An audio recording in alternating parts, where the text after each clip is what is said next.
This is the second video in a Web of Science database tutorial series. If you would like to examine the same article covered in this video, you can either watch the first video in this series titled Web of Science Keyword Searching and duplicate that search, or find the article using its DOI. A nice benefit to using Web of Science is that all journals and journal articles indexed within the database are peer-reviewed.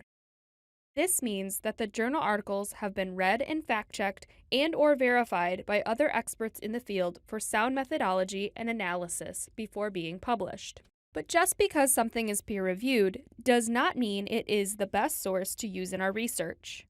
You may be asked to use only primary or secondary sources, or a mixture of both in your research, so learning how to identify these source types is helpful.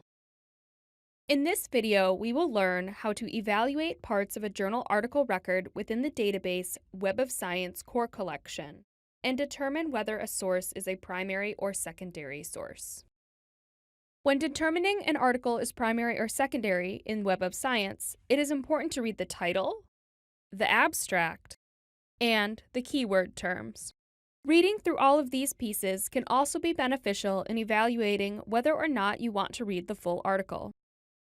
The title of an article is a good first place to start, and is probably why you clicked on the entry in the database.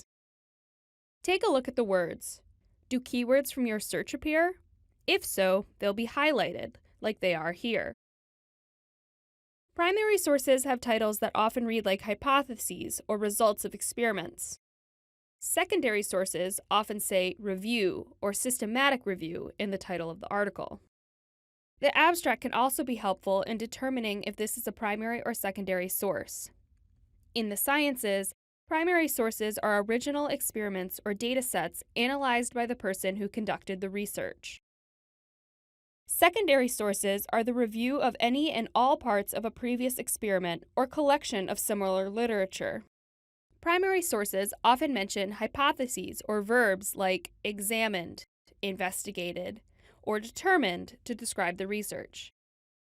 Secondary sources often say review or systematic review in the title of the article or in the abstract language. Here we can see that this article is a primary source based on the verbs that these authors use in their abstract.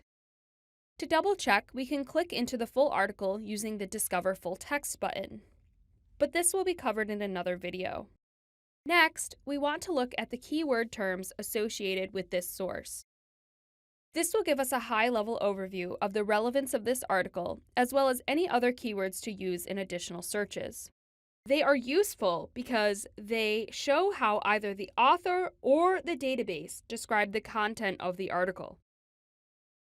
Adding these keywords to your search can help you if you want to narrow or broaden your search when finding sources on your topic.